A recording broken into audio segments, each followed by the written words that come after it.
Good morning, everyone, and welcome back to the channel. We have some significant breaking news to cover today that's developing as we speak. This story involves a controversial military operation and its aftermath, raising serious questions on an international level. The United States Defense Secretary has just issued a statement regarding a recent military strike on a vessel suspected of drug smuggling. In a press briefing, he confirmed that a follow-up strike was ordered on the boat, and he stated that he did not see any survivors before making that critical decision. Let's break down the timeline of events as we currently understand them. According to official reports, the initial strike was aimed at a boat that intelligence had identified as a vessel involved in transporting illegal narcotics. This first attack was meant to intercept the shipment and disable the boats. Shortly after this initial engagement,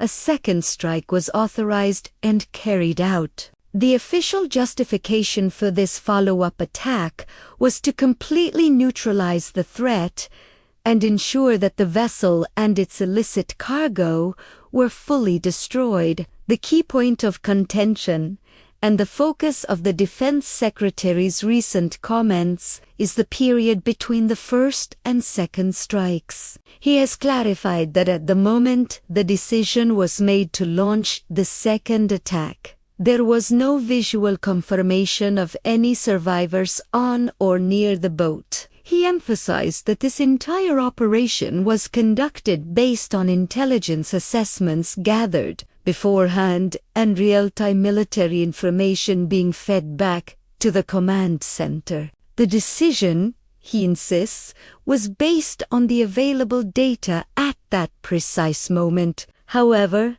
this incident has immediately sparked significant concern and outcry from human rights organizations around the world. These groups are now demanding a full and transparent investigation into the operation. They are raising critical questions about whether the rules of engagement were properly followed and whether the actions taken were in compliance with international laws governing military conduct, especially concerning the potential for civilian casualties or the treatment of individuals who may no longer pose a threat. The core of their argument is the principle of proportionality and the necessity of confirming the status of those on board before taking further lethal action. In response to this growing pressure, U.S. authorities are standing firm on their position. They maintain that this decisive action was a necessary and legitimate measure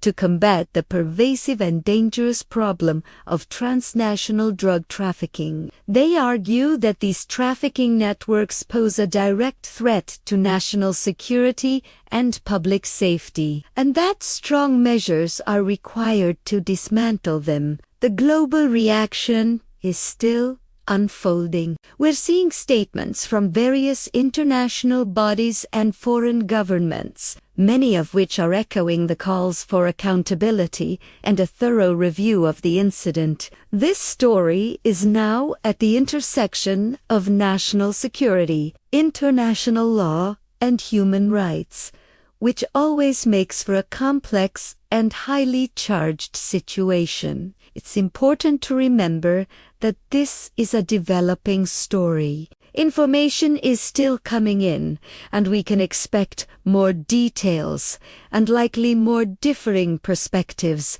to emerge in the coming hours and days. We'll be keeping a very close eye on all official statements, reports from human rights watchdogs, and the international response.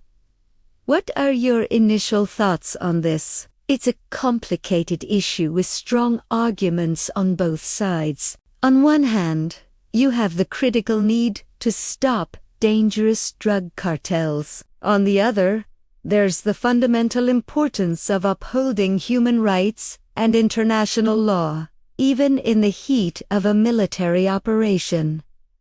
Where do you draw the line? Let us know what you think in the comments section below. Your perspectives are always a valuable part of this community's conversation. We will continue to track this story and will bring you updates as soon as they become available. Thank you so much for tuning in to get the latest information. If you've found this report helpful, please give it a thumbs up and make sure you resubscribed with notifications turned on so you won't miss our follow-up coverage. Stay safe, and I'll see you in the next video.